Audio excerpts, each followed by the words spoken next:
परेशानियां बहुत है।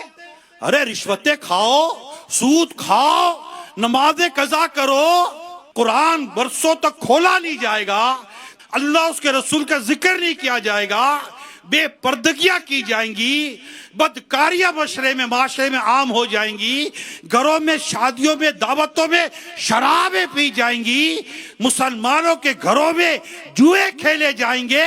उसके बाद कहते हो हमें खैर नहीं पहुंच रही, हमें मुसीबतें आई हुई हैं, हमें परेशानी आई हुई हैं। अरे परेशानियों को दूर करने के लिए उस रब की बारगाह में आओ ना, उस अल्लाह के हुजूर सजदा करो ना, जो परेशानियां दूर करने वाला है, जो हमारे हाल से बाखबर है, जो हमारी तकलीफों को दूर करने पर कादिर है।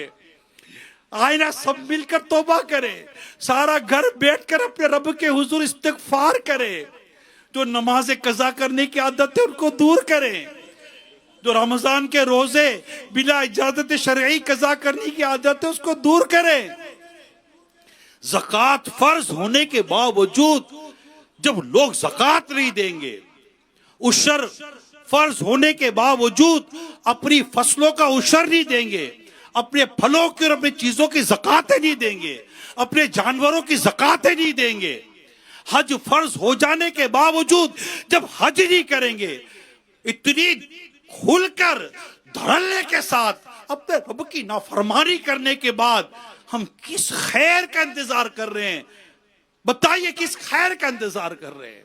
एक इलाके के अंदर बारिश नहीं हो रही थी, लोग एक बुजुर्ग के पास जाते हैं और कहते हैं हजरत आप अपने कमरे में रब की इबादत कर रहे हैं, जरा बाहर आइए, आकर दुआ कीजिए अल्लाह बाहरान रहमत बरसा दे। हजरत कहते हैं तुम मुझसे बारान रहमत की दुआ करवाने आए हो, मैं अपने यहाँ बैठा अपने रब की इबादत करके शुक्र अदा कर रहा हूं कि हमारी बेअमली की वजह से आसमान से आग नहीं बरस रही। अगर दुनिया में सुरखरू होना चाहते हैं, दुनिया में बुलंदी पाना चाहते हैं, दुनिया में कोई मकाम हासिल करना चाहते हैं, तो सिवाय इसके कोई दूसरा रास्ता नहीं। आओ सब मिलकर अपने रब के हुजूर तौबा करें।